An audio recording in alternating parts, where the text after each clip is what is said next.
কুল্লু নাফসিন যায়িকাতুল মাউত, সমস্ত আত্মা,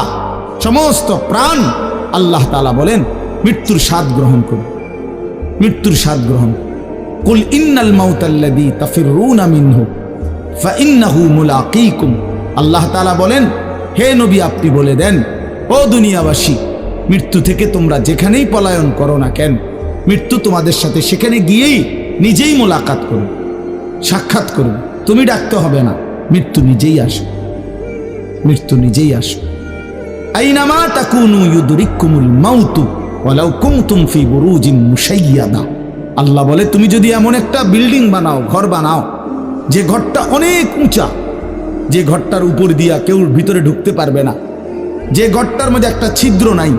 একদম আটকানো, তো এরকম একটা ছিদ্রবিহীন সুউচ্চ ঘরও যদি তুমি বানিয়ে